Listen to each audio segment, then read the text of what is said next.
Greetings, greetings, greetings. Listen, positive vibes from me to you. I really just wanted to come in here. Just got through walking. I did a walk and talk with a friend. They walked their neighborhood and I walked mine. And one of the things that came over me while I was doing that walk was really just how we grieved different. It's one of those words that we really don't want to talk a lot about, or it's a hush word. We really don't share a lot about it, but a lot of people are experiencing it, and it looks different for everybody. The sad part is we leave people to grieve on their own as if somehow they're supposed to be able to come out of it all by themselves. So I wanted to share a couple of things. Number one, like I said, grief is different. Depending on what it looks like for you, it's definitely going to be different for what it looks like for someone else. For an example, a mother grieving their child, how she goes through that is going to look totally different than a cousin grieving a cousin, a sibling grieving a sibling. Depending on how close or estranged the relationship was, guess what, you all? It's going to be different. Now, there are phases to grief. I am not going to get into them, but what I will say is that not everybody experiences all phases.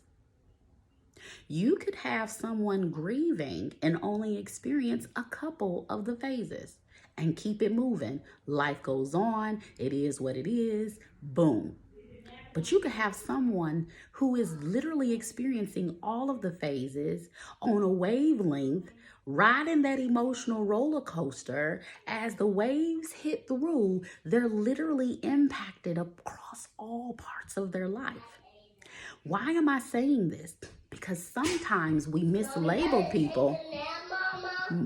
Sometimes we mislabel people for no other reason than because we don't understand the true process. That being said, yes, we're going to take a nap, my big boy. You did a good job on our walk. Thank you. What do you want me to do with this? Can I please have some water, please, Mama? Yes. Yay. There you go. All right, now go sit down. Here. Here's the top, big boy. Sorry about that. If it's one thing I learned on this journey, is that my kids will always be who they are. Mama, and it's my job to make sure that I'm always there for them in the same way that I choose to be there for you. Mama, pass some of this. What's the magic word, boy? Pass some, please. Have some peppermint, Mama. Yes, sir. There you go. You did a good job. All right. See you later. Sorry, y'all. My son. That's my boy. But in essence, what I'm saying to you is it's different for us all. As a person going through the grieving process, there are certain parts of it that I went through really quick. And then there were other parts of it that I lived in it. And when I say lived, I mean I lived. And it was hard for me to come out of it by myself. That being said, one, we all grieve different, but then two, not everybody experiences the processes the same.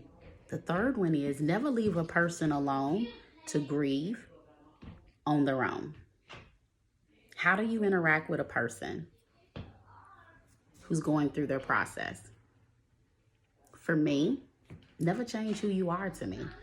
Invite me out, call, text, write, email. Accept my yes to the invitation, but also accept the fact that I may not show up to the invitation. There have been so many times my friends invited me out and I was like, yeah, I'm gonna go. And then I'd be like, nah, I don't even want to go. But my friends who are really my friends understood what I was experiencing and they kept inviting. Loved me through my process. And that's what I want to share to you. Be a good friend. No, you're not going to have the answers. No, you're not going to know how to help. You're not going to know how to get them from point A to B. And really, they're not looking for you to fix it. They're not looking for you to fix it for them. They're not looking for you to do the work for them. Just love them through their process. And if you can do that, then guess what, you all? Everybody wins in the end. The last thing I'm going to say is prayer. Put them on your prayer list and ask God to really just cover them. Allow God to be there for them. Give them grace. Show mercy. Help them to be their best self. Ask them to prick their hearts so that they can continue to be the best version of themselves, so they can get up each day with intentionality, knowing that they are loved, even though they may feel like they're not. And when you allow your spirit guide to guide in the process, everybody wins. So let me know what you think. I'm gonna picture. Let me know what you think. Let me know what you all think. Have you grieved? Are you grieving? And what did it look like for you?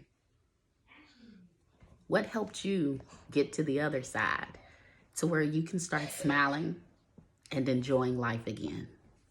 Be empowered, live better, and love always. Peace. What you say, buddy? Thank you.